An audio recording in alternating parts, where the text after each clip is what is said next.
செங்கல்பட்டு மாவட்டத்தில் செய்யூர் அனல் மின் திட்டத்திற்கு கையகப்படுத்தப்பட்ட 850 ஏக்கர் நிலத்தில் சிப்காட் தொழிற்பூங்கா அமைக்கப்பட உள்ள விவகாரம் தொழில்துறையினரிடையே அதிர்ச்சியை ஏற்படுத்தியுள்ளது.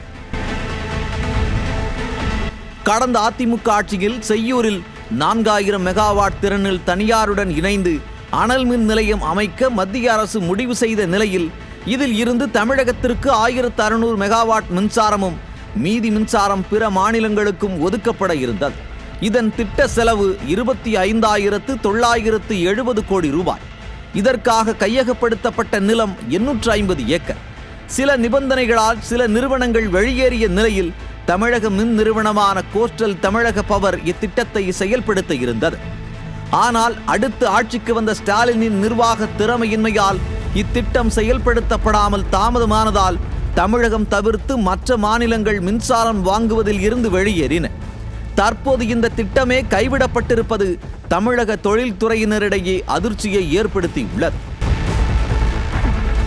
இந்த திட்டம் செயல்படுத்தப்பட்டிருந்தால் தமிழகத்தின் மின் தேவை பூர்த்தி செய்யப்பட்டிருக்கும். பல தொழில் முதலீட்டாளர்கள் தமிழகத்தை நோக்கி படையெடுத்திருப்பார்கள்.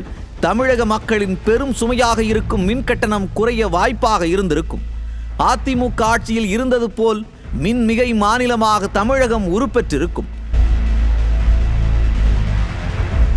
ஆனால் அத்தனையையும் குழி தோண்டி புதைத்துள்ளது இந்த ஸ்டாலின் அரசு.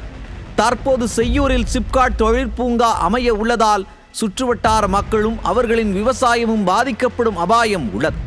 மேலும் தொழிற்பூங்கா அமைந்தால் அதற்கான மின்சாரம் எங்கிருந்து கிடைக்கும் என்ற கேள்வியும் எழுந்துள்ளது.